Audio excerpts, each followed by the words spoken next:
c'est pas un phénomène tout à fait nouveau dans le sens où il y a régulièrement dans l'histoire, enfin au 19e et 20e siècle, des périodes dans lesquelles il y a une concentration dans le temps de phénomènes violents, de révoltes violentes. Il y en a eu en Europe, notamment au milieu du 19e siècle, en 1848.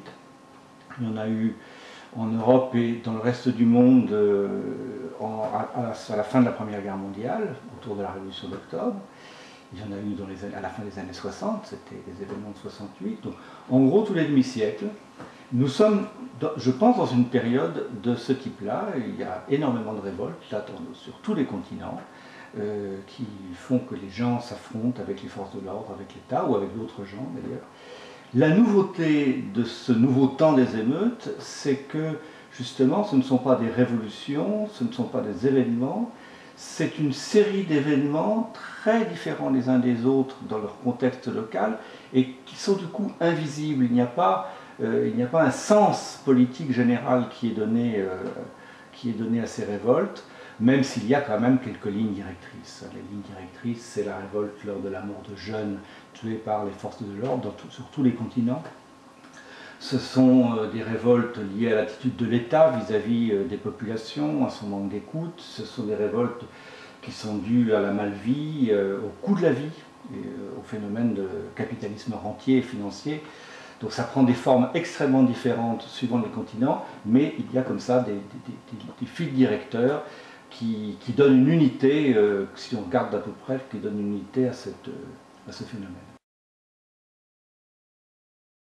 Je dirais que ce qui est important de regarder, c'est plutôt ce que les émeutes nous disent de l'État, du gouvernement donc, et des forces politiques, plutôt que ce que l'État et les forces politiques disent des émeutes.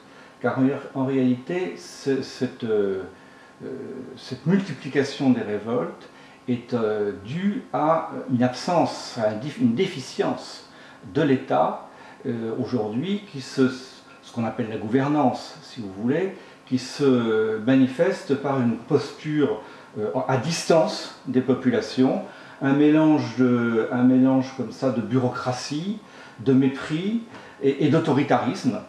Et les forces politiques, les partis notamment, qui sont noyés dans les logiques de l'État, qui ne trouvent plus le moyen d'entendre et donc de représenter les souffrances et les colères populaires. Et c'est de cette déficience-là que nous parlent les émeutes. Les gens ont beaucoup à dire de la politique et des États. Les États et les politiques ne comprennent pas grand-chose, mais c'est normal puisque c'est justement pour ça qu'il y a des révoltes. C'est Victor Hugo qui parle de catastrophe à propos d'une révolution à venir, qui est la révolution de 1848 au XIXe siècle. Quand une révolution réussit à libérer les gens et à instaurer un nouveau régime, ce n'est qu'une demi-catastrophe. Ce qui est extrêmement inquiétant dans la période dans laquelle nous rentrons, c'est que justement, il n'y a plus d'espace de représentation des souffrances et des colères populaires. Et que donc, le risque que nous avons, c'est que la période dans laquelle nous sommes rentrés soit durable.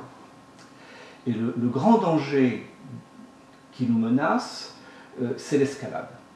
Et c'est une dérive d'un côté ou de l'autre, du côté de l'État ou du côté des gens, une dérive de type militaire.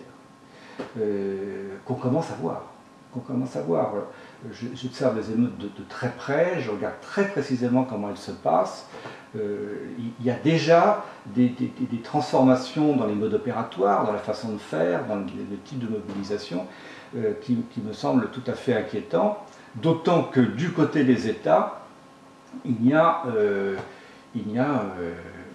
au mieux ou au pire, je ne sais pas, une instrumentalisation des émeutes pour des enjeux qui sont internes à l'État, comme ça a été le cas à Madagascar, c'est un peu le cas en Chine, ça a été aussi le cas en Iran, mais surtout dans la plupart des cas, une dérive, une escalade militaire dans la répression qui ne peut absolument pas arranger les choses et qui nous amènera à la catastrophe.